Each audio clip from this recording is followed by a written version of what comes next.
relationships become increasingly challenging, as many people know, because over time, the strangeness of our partners becomes more and more apparent. When we fall in love, there's a huge amount of falling in love biochemicals that arise in people. And most of those biochemicals serve a brilliant purpose for nature, which is to forward procreation and the development of the species, etc.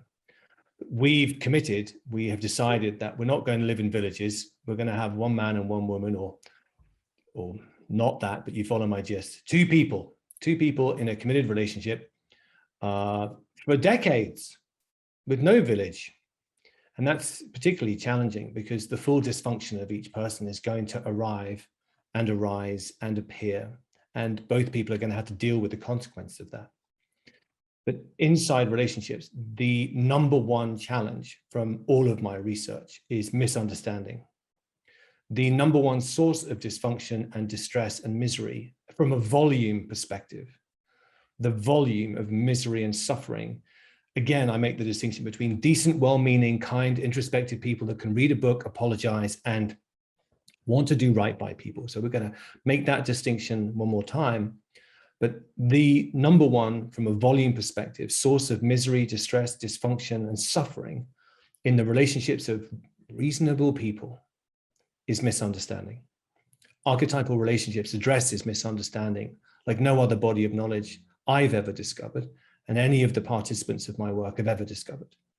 There's nothing like it in explaining why people behave the way they behave, what drives their behavior, what they need to feel reassured, and why people get into breakdowns with each other that are so dysfunctional.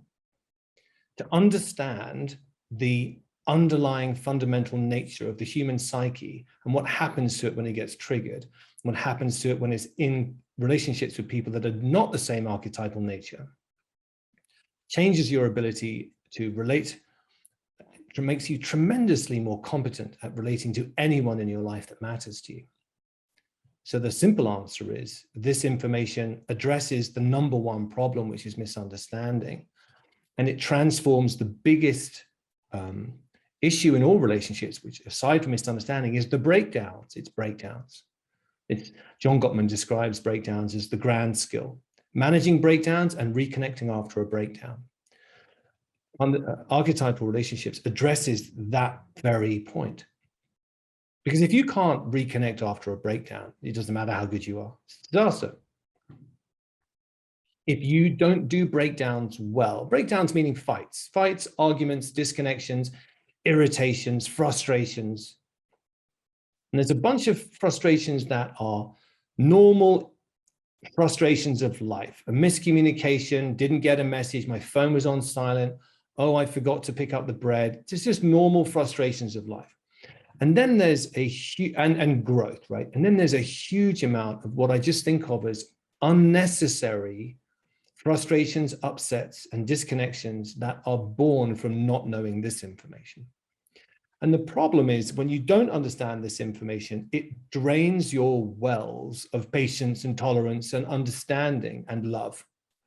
The wells that you actually need to address the breakdowns that are directly linked to your maturation and your growth. So archetypal relationships addresses the misunderstanding at the level of the psyche in all people.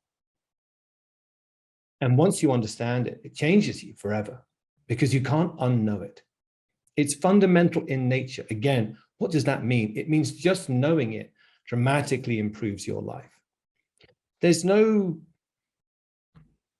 list of things you have to do. You don't have to get up at 5 a.m., do an hour's yoga, eat a kale juice, do some chanting. You don't have to do anything. Just knowing this changes everything.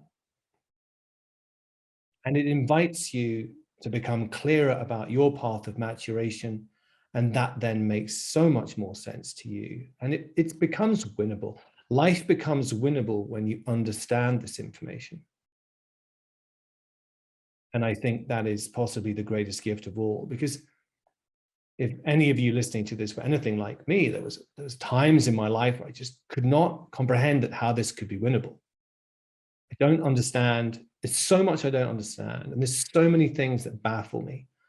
And I'm in a cloud of confusion that I don't see how it's winnable. I don't see how relationships are winnable. I don't see how I'm going to succeed in business and money and the misunderstandings that I have with people that I love who baffle me and infuriate me. And then my own personal experience of myself struggling. It's almost too much. And a lot of people, if we don't feel like we can win, we're not going to play. And something about this material makes life winnable again. It addresses such innate fundamental aspects of the human condition that, well, I mean, it's just less terrifying and less confusing and so much more enjoyable. And that's the feedback that I get consistently from my participants and clients. It's like, it's just less painful. Life is less painful and more winnable. And a lot of people, unfortunately, go for decades confused and baffled by their partners, their children. And they miss out on the full potential of those relationships because of that confusion. And that's what we do. And that's what I commit to. It's helping people see more clearly. That's it. That's my only promise. And that's enough.